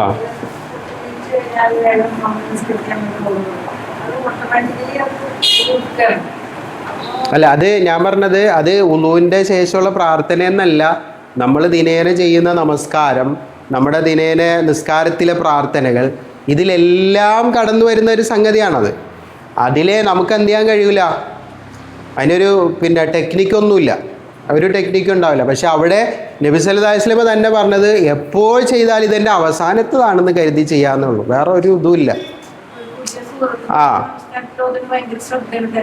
അതെ, പുതുമ. പിന്നെ ഈ ചില പ്രാർത്ഥന, നിസ്കാരത്തിലെ പ്രാർത്ഥന തന്നെ മാറി മാറി ചൊല്ലാൻ വേറെ പ്രാർത്ഥനയുണ്ട്. പക്ഷെ ഇതിനൊന്നും എന്തില്ല, വേറെ വേറെ പ്രാർത്ഥനകളില്ല. അത് സ്ഥിരം അത് തന്നെയാണ്. ഇപ്പോൾ സയ്യിദുൽ ഇസ്തിഗ്ഫാർ അത് തന്നെയാണ്, ഉറങ്ങാൻ നേരത്തുള്ള പ്രാർത്ഥന അത് തന്നെയാണ്. അപ്പോൾ ഇത് ഉളൂവിന് ശേഷമുള്ള പ്രാർത്ഥന ഇത് തന്നെയാണ്. നിസ്കാരത്തിലെ നമ്മളെ രൂപം കാര്യങ്ങളൊക്കെ അത് തന്നെയാണ്. റുക്കൂ ചെയ്യുമ്പോൾ ഇത് ചെയ്യുമ്പോഴൊക്കെ അത് തന്നെയാണ്. പക്ഷെ അതിലൊക്കെ ശ്രദ്ധ കൊണ്ടുവരണമെങ്കിൽ നബി സല്ലല്ലാഹു അലൈഹി വസല്ലമയോട് ഒരാൾ വന്ന് ചോദിച്ച കാര്യം ഇതാണ്, എനിക്ക് എപ്പോഴും എന്ത് ചെയ്തിട്ടില്ല, നിസ്കാരത്തിൽ വേണ്ടത്ര കോൺസെൻട്രേഷൻ കിട്ടുന്നില്ല, ചിലപ്പോൾ ഇതായി പോകുന്നു, പല ചിന്തകൾ വരുന്നു. അപ്പോൾ നബി സല്ലല്ലാഹു അലൈഹി വസല്ലം പറഞ്ഞാൽ അത്രേ ഉള്ളൂ, മനുഷ്യനാണ്, മനുഷ്യൻ്റെ ഹൃദയം തന്നെ അങ്ങോട്ടും ഇങ്ങോട്ടും മാറി മാറി കളിച്ചുകൊണ്ടിരിക്കും. അപ്പം നീ നമസ്കരിക്കാനായി നിന്നാൽ നീ കരുതുക, ഇതെൻ്റെ സ്വലാത്ത മുവദ്ദഈൻ, ഈ ഒരു വിട പറഞ്ഞു പോകുന്ന ആളാണ് എന്ന രീതിയിൽ നീ നിസ്കരിച്ചാൽ നിനക്ക് നിസ്കാരത്തിൽ ഏറ്റവും നന്നായിട്ട് അത് നിർവഹിക്കാൻ കഴിയും. അത് നിസ്കാരത്തിൻ്റെ ആണ് പറഞ്ഞു കൊടുത്തത്. പക്ഷെ അത് നിസ്കാരത്തിൻ്റെ മാത്രമാണോ? അല്ല. ഏത് ഒരു കാര്യവും അത് ചെയ്യുമ്പോൾ ഇത് എൻ്റേത് അവസാനത്തേതായിരിക്കാം, മരണചിന്തയോടുകൂടി പ്രതിഫലം ആഗ്രഹിച്ചുകൊണ്ട് ചെയ്യാൻ അന്നേരം ആ കഴിയുന്നത് പോലെ വേറെ സമയത്ത് കിട്ടൂല. അപ്പം ഇത് എപ്പോഴും ഈ ആഗ്രഹം ഉണ്ടാക്കിയെടുക്കാൻ അതൊരാൾക്ക് അയാൾ വിചാരിച്ചാൽ മാത്രമേ കഴിയുള്ളൂ. എപ്പോഴും അങ്ങനെയുള്ള ചിന്ത, അങ്ങനെയാണ് നമ്മൾ ജീവിക്കേണ്ടതെന്നാണ് പറഞ്ഞത് അല്ലേ. നീ പ്രഭാതത്തിൽ പ്രവേശിച്ചാൽ ഫലാ തന്തളറിൽ മസാ, നീ വൈകുന്നേരത്തെ പ്രതീക്ഷിക്കരുത്. നീ വൈകുന്നേരത്തിൽ പ്രവേശിച്ചാൽ നീ പ്രഭാതത്തെ പ്രതീക്ഷിക്കരുത്. ഇത് ദുനിയാവിൻ്റെ കാര്യത്തിൽ പറഞ്ഞല്ല. ദുനിയാവിൻ്റെ കാര്യത്തിൽ അങ്ങനെ പറഞ്ഞാൽ നമുക്കൊന്നും ചെയ്യാൻ പറ്റില്ല. പരലോകത്തിൻ്റെ കാര്യത്തിൽ ഈ ചിന്തയായിരിക്കണം. അതായത് ഇനി ഞാൻ ഈ ഒരു ഇപ്പം നമ്മൾ പകലാണെങ്കിൽ ഇനി രാത്രി എത്തും എന്ന പ്രതീക്ഷയില്ലാതെ വേണം നമ്മൾ ഓരോ കാര്യവും ചെയ്യാൻ. അതുപോലെ നമ്മൾ രാത്രി ആയിക്കഴിഞ്ഞാൽ ഈ പ്രഭാതത്തിലേക്ക് എത്തും എന്നൊരു ഉറപ്പൊന്നും ഇല്ല. അതില്ലാതെ വേണം അതിൻ്റെ ഇടയിലുള്ള കാര്യം ചെയ്യാൻ. എങ്കിൽ മാത്രമേ ഇത് നിലനിർത്താൻ കഴിയുള്ളൂ, ഈ ഒരു താല്പര്യം. പിന്നെ ഇടയ്ക്കിടയ്ക്ക് നമ്മളതെന്ത് ചെയ്യുക, ഇടയ്ക്കിടയ്ക്ക് അത് പുതുക്കുക, ആ പ്രതിഫലം ചോദിക്കുക, അത് കിട്ടാനായിട്ട് പ്രാർത്ഥിച്ചുകൊണ്ടേയിരിക്കുക. അതിൻ്റെ അർത്ഥവും ഇതും കൂടി ആ ഹദീസ്, അതിനെ നമ്മൾ ഹദീസുകൾ പഠിച്ച ആശയം പഠിച്ച ആളുകൾക്ക് ചിലപ്പോൾ അത് പെട്ടെന്ന് ഒരു ഓർമ്മയിലേക്ക് വരും, സ്വർഗത്തിൻ്റെ 8 കവാടം തുറന്ന് കിട്ടുക എന്നുള്ളത്. അപ്പോൾ ആ പ്രാർത്ഥന ഒന്ന് പറഞ്ഞേ. അഷ്ഹദു അല്ലാ ഇലാഹ ഇല്ലല്ലാഹു വഹ്ദഹു ലാ ശരീക ലഹു വഅഷ്ഹദു അന്ന മുഹമ്മദൻ അബ്ദുഹു വറസൂലുഹു അല്ലാഹുമ്മ ജഅൽനി മിനത് തവ്വാബീൻ വജഅൽനി മിനൽ മുത്തത്വഹിരീൻ. അത് അത് ഞാൻ ചോദിക്കാൻ വന്നു, അത് ഇതിനകത്തുണ്ടോ? ഇല്ല. അത് വേറെ റിപ്പോർട്ടുകളിൽ വന്നിട്ടുള്ളതാണ് അതിൻ്റെ ഭാഗം. അപ്പം അഷ്ഹദു അല്ലാ ഇലാഹ ഇല്ലല്ലാഹു വഹ്ദഹു ലാ ശരീക ലഹു വഅഷ്ഹദു അന്ന മുഹമ്മദൻ അബ്ദുഹു വറസൂലുഹു, അത്രയും മാത്രം ഹദീസുകളിൽ വന്ന പ്രാർത്ഥന അത്രയും മാത്രം ഉണ്ട്. മറ്റേത് വേറെ റിപ്പോർട്ടുകളിൽ അത് വേറെ റിപ്പോർട്ടുകളിൽ വന്നിട്ടുണ്ട്. അത് മാത്രം കൊടുത്തിട്ടുണ്ടെന്നേ ഉള്ളൂ. അപ്പോൾ അതും പറയാം. അപ്പോൾ ഇത് കുറഞ്ഞത് ഇതെങ്കിലും എന്ത് ചെയ്യണം, പറഞ്ഞിരിക്കണം. അപ്പോൾ ഇത് നമുക്ക് അതും ഉണ്ട്. അത് സ്വഹീഹായി വന്നിട്ടുണ്ടോ എന്ന് എനിക്കറിയില്ല. ആ പറയുന്ന കൂട്ടത്തിലുണ്ട് വജഅൽനി മിൻ ഇബാദിക സ്വാലിഹീൻ. അത് കഴിഞ്ഞിട്ട് വേറെയും ചില കാര്യങ്ങളൊക്കെ കൂടി ഉണ്ട്. അപ്പം എന്തായാലും ഇത് നിങ്ങൾ ഈ ഭാഗം ഇത് പഠിക്കുകയല്ല, ഷഹാദത്ത് കലിമയാണ്. അഷ്ഹദു അല്ലാ ഇലാഹ ഇല്ലല്ലാഹു വഹ്ദഹു ലാ ശരീക ലഹു വഅഷ്ഹദു അന്ന മുഹമ്മദൻ അബ്ദുഹു വറസൂലുഹു. ഇതറിയാത്ത ഒരാൾ, ഒരു മുസ്ലിം ഉണ്ടാവാൻ പാടില്ല. കാരണം ഷഹാദത്ത് കലിമകൾ ഉൾക്കൊള്ളുന്നതാണ്. ഇത് ഓരോ പ്രാവശ്യം നമ്മൾ പുതുക്കിക്കൊണ്ടിരിക്കുകയാണ്. അള്ളാഹുവിലുള്ള സാക്ഷ്യം വഹിക്കുന്നവനാണ് ഞാനെന്ന ചിന്ത നമ്മൾ പറഞ്ഞുകൊണ്ടിരിക്കുകയാണ്. അപ്പോൾ അത് നമ്മുടെ സ്വർഗപ്രവേശനത്തിന് ഏറ്റവും അത്യാവശ്യമായ ഒരു സംഗതിയാണ് എന്ന് മനസ്സിലാക്കിക്കൊണ്ട് തന്നെ അതെപ്പോഴും എന്ത് ചെയ്യുക, പ്രാർത്ഥിക്കുക. അത് മറന്നു പോകരുത്. ഒരു ദിവസം 5 പ്രാവശ്യം കുറഞ്ഞത് നമ്മൾ കൊടുത്താൽ 5 പ്രാവശ്യവും എന്ത് ചെയ്യുക, ഈ പ്രാർത്ഥന ഒഴിവാക്കരുത്. കാരണം സ്വർഗത്തിൻ്റെ കവാടം തുറന്നു കിട്ടുക എന്ന് പറഞ്ഞാൽ അതൊരു നിസ്സാരമായ നന്മയല്ല. ഉളുവിന് ശേഷം എപ്പോഴും പ്രാർത്ഥിക്കുക. അപ്പോൾ അത് നമ്മുടെ ശീലമായിട്ട് മാറുക, അത് മാറുകയും വേണം. അതോടൊപ്പം അതിൻ്റെ പ്രതിഫലം അറിഞ്ഞ് പ്രവർത്തിക്കുക. ഇപ്പോൾ നോമ്പിനെക്കുറിച്ച് എന്തിനെക്കുറിച്ച് പറയുമ്പോഴും പ്രതിഫലം ആഗ്രഹിക്കുക എന്നൊരു സംഗതി ഉണ്ട്. നിയ്യത്ത് പ്രധാനമാണ്. ഇപ്പോൾ മൻ സ്വാമ റമളാന കഴിഞ്ഞിട്ട് പറഞ്ഞത് ഈമാനും ഇഹ്തിസാബാണ്, വിശ്വാസത്തോടും പ്രതിഫലം ആഗ്രഹിച്ചുകൊണ്ടും. നമ്മൾ ആ സ്വർഗത്തിൻ്റെ കവാടങ്ങൾ തുറന്ന് കിട്ടാൻ ആഗ്രഹിച്ചുകൊണ്ട് തന്നെയാണ് ഇത് പ്രാർത്ഥിക്കുന്നതെന്ന് അറിഞ്ഞു വേണം എന്ത് ചെയ്യാൻ, ഈ പ്രാർത്ഥനയും നിർവഹിക്കാൻ. ഇൻഷാ അല്ലാഹ്. അപ്പോൾ അത് ശ്രദ്ധിക്കുക. കസേരയിൽ നമസ്കരിക്കുന്നു ഇല്ല, നിന്ന് നിസ്കരിക്കുന്ന ആളുണ്ടെങ്കിൽ അയാളാണ് ഇമാം വെക്കേണ്ടത്.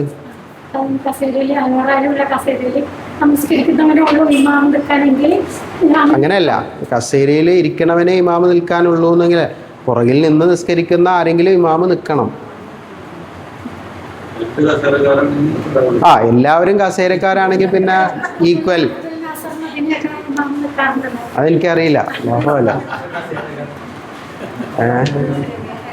അപ്പോൾ നിൽക്കുക എന്നത് ഒരു റുക്കിനാണ് ആയിട്ട് പഠിപ്പിച്ചിട്ടുള്ളത്. അപ്പോൾ ആ റുക്കിന് നിർവഹിക്കാൻ കഴിയുന്നവർ. പിന്നെ നബി സല്ലല്ലാഹു അലൈഹി വസല്ലം പിന്നെ വഫാത്തിൻ്റെ ആ സമയത്ത് ഇരുന്ന് നമസ്കരിച്ചിട്ടുണ്ട്. പക്ഷെ അപ്പോഴും അബൂബക്കർ റളിയല്ലാഹു അൻഹു ആണ് അവിടെ നിന്നിട്ട് ഇമാമായി നിൽക്കുകയും നബി സല്ലല്ലാഹു അലൈഹി വസല്ലമയുടെ നിസ്കാരത്തെ അബൂബക്കർ റളിയല്ലാഹു അൻഹു ഫോളോ ചെയ്യുകയും അബൂബക്കർ റളിയല്ലാഹു അൻഹുവിൻ്റെ നമസ്കാരത്തെ മറ്റുള്ളവർ ഫോളോ ചെയ്യുകയും ചെയ്യുന്ന രീതിയാണ്. അത് നബി സല്ലല്ലാഹു അലൈഹി വസല്ലമ ആയിരുന്നിട്ട് പോലും അങ്ങനെയാണ് ചെയ്യുന്നത്. നമസ്കരിക്കുന്ന ആള് ഇങ്ങനെ സപ്പോർട്ടുണ്ടല്ലോ, ഈ കസേരയിലാണ് ഇരിക്കുന്ന ഈ കസേര എവിടെ ഇരിക്കണം, മറ്റേ നിൽക്കുന്ന ആളെ എവിടെ. ഉദാഹരണത്തിന് തന്നെ മനസ്സിലായി, എനിക്ക് മനസ്സിലായി.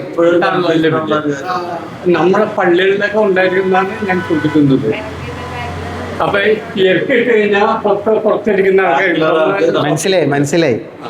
അതെ, ഇത് ഈ എല്ലാവരും ചോദിക്കുക എപ്പോഴും പള്ളികളിൽ പ്രശ്നമൊക്കെ ഉള്ള കാര്യമായതുകൊണ്ട് എനിക്കത് പെട്ടെന്ന് മനസ്സിലായി ചോദ്യം. പക്ഷെ ഇരുന്നു അവിടെ ഇതിലെന്ന് പറഞ്ഞാൽ ഈ അഭിപ്രായ വ്യത്യാസമൊക്കെ വരാൻ കാരണം എന്താണെന്ന് വെച്ചാൽ അന്നില്ലാത്ത ഒരു സംഗതി ഇന്ന് ചെയ്യുമ്പോഴാണ്. അപ്പോൾ അത് നമ്മൾ ആദ്യം മനസ്സിലായി. ഇതിൽ ആര് ഏത് ഫത്വ പറഞ്ഞാലും മറ്റൊരാൾ അംഗീകരിക്കണമെന്ന് നിർബന്ധമൊന്നുമില്ല. ഇതിൽ ചില ആൾക്കാർ പറയും ഇപ്പോൾ കസേര എന്ത് ചെയ്യുക, സൊഫിൽ ആൾക്കാർ നിൽക്കുന്നതിനോട് ചേർന്ന് തന്നെ കസേര ഇടുകയും പിന്നെ ആ കസേരയിൽ ഇരിക്കണ ആൾ ആ കസേരയുടെ മുമ്പിൽ നിൽക്കുകയും ചെയ്യുന്നു. അങ്ങനെ വേണമെന്ന് പറയും. വേറെ ചില ആൾക്കാർ പറയുന്നത് അങ്ങനെയല്ല, നിൽക്കുന്ന ആൾ ആ സൊഫിൽ നിൽക്കുന്ന ആളുകളോടൊപ്പം നിൽക്കുകയും കസേര ബാക്കിലേക്ക് ഇടുകയും ചെയ്യണമെന്ന് പറയും. രണ്ടിനും അവരുടെ പല ന്യായങ്ങളുണ്ട്. പക്ഷേ ഇതിൽ കസേര ബാക്കിലേക്ക് ഇടണം എന്ന് പറയുന്ന ന്യായം നമ്മൾ പരിഗണിച്ചാൽ മറ്റേതാകുമ്പോൾ സൊഫ് തെറ്റുമെന്നാണ്. പക്ഷേ ബാക്കിലേക്ക് ഇടുമ്പോഴും എന്ത് സംഭവിക്കുന്നുണ്ട്, സൊഫ് തെറ്റും. പുറകിൽ നിസ്കരിക്കുന്ന ആളുകൾക്ക് സൊഫ് ശരിയാകില്ല. അപ്പം പിന്നെ അതിൽ കസേര ഈ സൊഫിനെ നേരെ ഇടുകയും ആ കസേരേൻ്റെ മുമ്പിൽ നിൽക്കുകയും ചെയ്യലാണ് മറ്റേതിനേക്കാൾ സൊഫ്. ഇതിപ്പോൾ ഒരാളെ മാത്രമേ തെറ്റുള്ളൂ. മറ്റേത് ചിലപ്പോൾ ഒരു സൊഫ് ഒരു വരി മൊത്തം ചിലപ്പോൾ എന്ത് ചെയ്യും, ഇതായി മാറും. അതിനേക്കാളല്ല. പക്ഷേ ഇവിടുത്തെ പ്രശ്നം ഈ കസേര വെക്കുമ്പോഴുള്ള കസേര എന്തിനുള്ളതാണ്, ഇരിക്കാനുള്ളതാണ്. ഈ കസേര വെച്ചിട്ട് നിൽക്കുമ്പോഴാണ് ഈ പ്രശ്നം. അവിടെ ഇസ്ലാം പറഞ്ഞത് നിൽക്കുക അല്ലെങ്കിൽ ഇരിക്കാന്ന്. ഇത് രണ്ടും കൂടെ ചെയ്യുന്നത് കൊണ്ട് വരുന്ന ഒരു പ്രശ്നമാണ്. അപ്പോൾ അവിടെ പണ്ഡിതന്മാർ പറഞ്ഞ കസേര ഉണ്ടോ, കസേരയിൽ ഇരുന്ന് നിസ്കരിക്കാമെന്നാണ്. കസേരയിൽ ഇരിക്കുകയാണെങ്കിൽ എന്തില്ല, ഈ പ്രശ്നമില്ല. കസേരയിൽ ഇരിക്കുന്നവൻ ഒരിക്കലും എന്ത് ചെയ്യേണ്ട ആവശ്യമില്ല, പിന്നെ ചെയർ ബാക്കിലേക്ക് ഇടേണ്ട ആവശ്യമില്ല. പ്രശ്നമില്ല. കാരണം സൊഫിൽ അയാൾ എന്ത് ചെയ്യാണ്, ആ സൊഫിൻ്റെ ഒപ്പം അയാളുണ്ട്. കസേര അവിടെ ഉണ്ട്. അവിടെ ആ സൊഫിൽ തന്നെ ഉണ്ട്. അയാൾ മുന്നിലേക്കോ പിന്നെ മറ്റേതാകുമ്പം മുന്നിലേക്ക് കയറി, കസേരയുടെ മുമ്പിൽ നിൽക്കുമ്പോൾ സൊഫിൻ്റെ മുമ്പിലേക്ക് കയറി. പിന്നെ ഇവിടെ നിൽക്കുമ്പോൾ കസേര ബാക്കിലേക്ക് ഇറങ്ങി. അപ്പം ഫുൾ ഇരുന്ന് നിസ്കരിക്കുക എന്നതാണ് അതിൽ ഏറ്റവും അനുയോജ്യം. ഇന്ന് നമസ്കരിക്കുന്ന ആളാണ്. ഇപ്പൊ ഞാൻ കസേരയിൽ ഇരിക്കുന്നു. ഇപ്പൊ മറ്റുള്ള വിഷയത്തിലൊക്കെ കസേരയിൽ തന്നെ ഇരിക്കുന്നു. നമസ്കരിക്കുന്ന സമയത്ത് ഞാൻ കസേര വലിച്ചിടുകയാണ്. എന്നാൽ ഞാൻ എവിടെ നിൽക്കണം? അപ്പൊ കസേരയിൽ ഞാൻ കസേര മാറ്റിയിട്ടുണ്ട് ഞാൻ നമസ്കരിക്കാൻ നിൽക്കുന്നത്. അതാണ് ചോദിക്കുന്നത്. കസേര ഇല്ലെങ്കിൽ നമ്മള് സഫിൽ നിൽക്കണം. അല്ല, അതാ ഞാൻ പറഞ്ഞത്. അങ്ങനെ ചെയ്യേണ്ട ആവശ്യമില്ല. അങ്ങനെ എൻ്റെ അറിവിൽ നബി സല്ലല്ലാഹു അലൈഹി വസല്ലമയോ സഹാബത്തോ അങ്ങനെ ചെയ്തിട്ടില്ല. എങ്ങനെ കുറച്ച് നേരം നിൽക്കുകയും കുറച്ച് നേരം ഇരിക്കുകയും ചെയ്യുന്ന ഒരു രീതി പിന്നെ അവരിലാരും കണ്ടിട്ടില്ല. പിന്നെ ഈ കസേര ഒന്നിലെ അന്ന് കസേരയില്ല, നിലത്തിരുന്ന് നിസ്കരിക്കില്ല. നിലത്തിരുന്ന് നിസ്കരിക്കുമ്പോഴും അവരുടെ കാല് എവിടെ തന്നെ ആയിരിക്കും, ഈ സഫിൻ്റെ രൂപവും. അവരിയ്ക്കുമ്പോൾ സ്വാഭാവികമായിട്ടും കാൽമുട്ട് ഫ്രണ്ടിൽ. അതേപോലെയാണ് കസേരയിൽ ഇരുന്നാണ് നിസ്കരിക്കുന്നതെങ്കിൽ അയാൾ സഫിനോട് പൊരുത്തപ്പെട്ടാണ് അവിടെ ചെയ്യുന്നത്. മറ്റേത് രണ്ടും കൂടി ചെയ്യുമ്പോൾ എന്തായാലും ചേരൂല. അതിൽ ഏത് ചെയ്താലും അത് ഏതാണ് ശരി, മറ്റേത് തെറ്റെന്ന് പറയാൻ പറ്റൂല. കാരണം രണ്ടും ശരിയല്ല. കസേരയാണെങ്കിൽ കസേരയിൽ ഇരുന്നു നിസ്കരിക്കലാണ് അതിൻ്റെ രീതി. അല്ല, അത് എനിക്ക് മനസ്സിലായി. ഞാൻ പറഞ്ഞ അത് എല്ലാവരും ചെയ്യുന്നതാണ്. റുക്കൂ ചെയ്യുമ്പോഴും സുജൂദ് ചെയ്യുമ്പോഴും അത്തഹിയാത്തിലൊക്കെ കസേരയിൽ ഇരിക്കും. ഫാത്തിഹ ഓതാനും ഇതിന് ഓതാനും വേണ്ടി മാത്രം നിൽക്കും.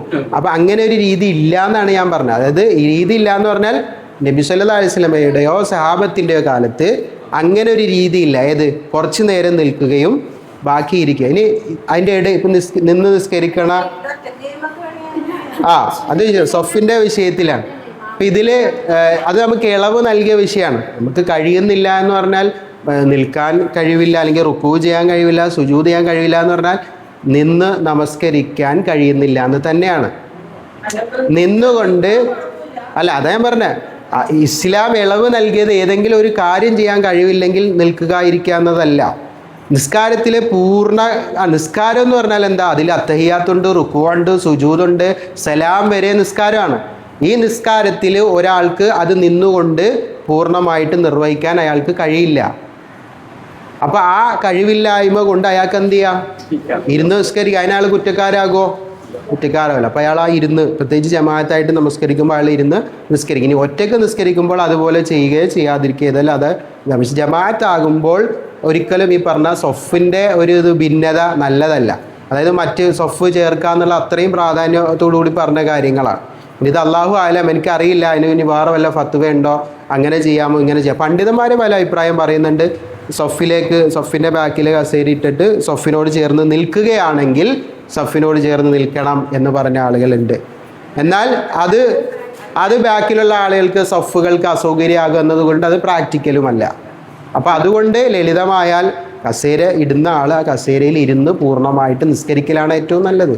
അതുകൊണ്ട് അയാൾക്ക് എന്തെങ്കിലും ഇതുണ്ടോ, കുഴപ്പമുണ്ടോ? അയാൾക്ക് കഴിയാത്തതുകൊണ്ടാണല്ലോ, അയാൾക്ക് കഴിയാത്തത് കൊണ്ടാണല്ലോ. അപ്പോൾ അയാൾക്ക് അതിന് കൂലി കിട്ടുമല്ലോ. അത് നടക്കൂല.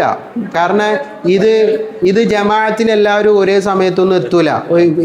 ചില പള്ളിയിലുണ്ട് കസേര ആ സൈഡിലേക്ക് കസേരകൾ മാറ്റിയിടും. ഇങ്ങനെ ആകെ നിസ്കരിക്കാൻ ഇക്കാമത്ത് കൊടുക്കാൻ നേരം 2-3 ആൾക്കാരുണ്ടാവും. ഈ ആദ്യം വരുന്നത് ഈ കസേരയിൽ ഇരുന്ന് നിസ്കരിക്കുന്ന ആൾക്കാരാണ്. അപ്പോൾ അവർക്ക് എന്തായാലും ഇവിടെ വന്ന് സഫിനോട് ചേർന്ന് ആകൂല. അപ്പോഴും വേറിട്ടല്ലേ നിൽക്കുന്നത്. നമ്മൾ സൊഫ് എന്നത് അത് ചേർക്കാനാണ് പറഞ്ഞത്. ആ സൊഫ് ചേർക്കാനായ കാര്യങ്ങൾ ചെയ്യണം. അപ്പം അവിടെ നമുക്ക് നമ്മുടെ ആരോഗ്യപരമായ പ്രശ്നമുള്ള ആൾക്കാരായതുകൊണ്ട് നമുക്ക് അവിടെ ഇരുന്ന് നിസ്കരിക്കാം. അതിന് അനുവാദം ഉണ്ടല്ലേ, സംശയമില്ലല്ലോ. ഞാൻ വേറെ പണ്ഡിതന്മാരോട് ചോദിച്ചു. അപ്പോൾ ഇതുപോലെ ഇരുന്ന് നിസ്കരിക്കുന്ന ആളുകളെ ഇരുന്ന് തന്നെ ഇതുപോലെ തന്നെ നിസ്കരിക്കുന്ന ആൾക്കാണ്, നിന്ന് നമസ്കരിക്കുന്ന ആൾക്കാരാണ് അല്ലാത്തോണ്ട് കസേര മാറ്റിയിടണം എന്നാണ്. അതാ ഞാൻ പറഞ്ഞ കസേര ആവശ്യം ആർക്കാണ്? ഇരുന്ന് നിൽക്കാൻ പറ്റാത്ത കസേര ഒരാൾ സഫിയെ കൊണ്ടിരുന്നത് അതെന്തിനായിരിക്കണം? അതിലിരിക്കാൻ. അതിലാളില്ലാതെ വരുമ്പോഴാണ് ഈ പ്രശ്നം. ഏത് കസേര അവിടെ ഇരിപ്പുണ്ട്, കസേരയിൽ ഇരിക്കേണ്ട ആൾ എന്ത് ചെയ്യാണ്? നിൽക്കുകയാണ്. അപ്പോൾ ആ കസേര അവിടെ എക്സ്ട്രാ സാധനമായി. അപ്പോൾ അവിടെ അത് നമ്മൾ ഒഴിവാക്കുക. ഇനി കസേര വേണമെന്നുള്ള ആൾ തെയ്യാത്തിലേക്ക് പോകുമ്പോഴോ സുജൂദിലേക്ക് പോകുമ്പോഴോ കസേര വേണമെന്നുള്ള ആര് ഖിയാമിലും അയാൾ എന്ത് ചെയ്താൽ മതി, ഇരുന്നു തന്നെ അയാൾക്ക് എന്ത് ചെയ്യാം, നിസ്കരിക്കാം.